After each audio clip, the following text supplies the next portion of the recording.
Hello, পাকিস্তানের সালমান আলী।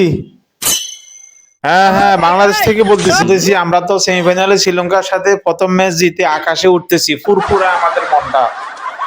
হ্যাঁ, আমরা আকাশে উঠতেছি, কারণ আমরা শ্রীলঙ্কার সাথে জিতছি। এখন ভারতের সাথে আমরা ফাইনাল খেলবো। সুতরাং আপনারা ভারতের সাথে যে সার্কাস গুলা দেখাইতেছেন ওটা অব্যাহত রাখবেন। রাখলে আপনারা আপনাদের সাথে কালকে খেলা আছে, সেখানে আমরা জিতে আমরা ফাইনালে যাব। কারণ ভারতের সাথে বর্তমানে এশিয়া কাপের ফাইনালে ভালো খেলতে গেলে, একটা ফাইটিং স্কোর করতে গেলে, সেখানে আমাদের বাংলাদেশের প্রয়োজন। আমাদের বাংলাদেশের খেলোয়াড়রা ওরা এখন ভালো খেলতেছে। রবিচন্দ্র আশ্বিন ইতিমধ্যে বলেই দিয়েছে যে আসর নাকি তেমন জাকজমাট হয় নাই। তো সুতরাং জাকজমাট করার জন্য বাংলাদেশেরই দরকার। আপনারা গুলা ম্যাচ খেলতে গেলে পায়জামার ফিতারিতে লুজ হয়ে যায়, সেভাবে তো মনে করেন ফাইনালে যাইতে পারবেন না।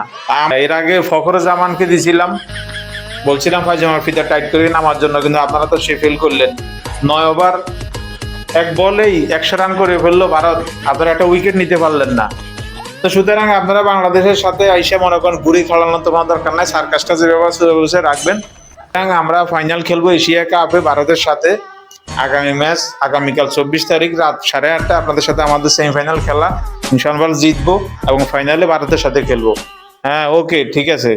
হ্যাঁ হ্যাঁ, পাকিস্তানের সবাই আমাদের বন্ধু, ভারত আমাদের দাদা ভাই, কোনো সমস্যা নাই, সবার সাথে আমাদের ভালো সম্পর্ক।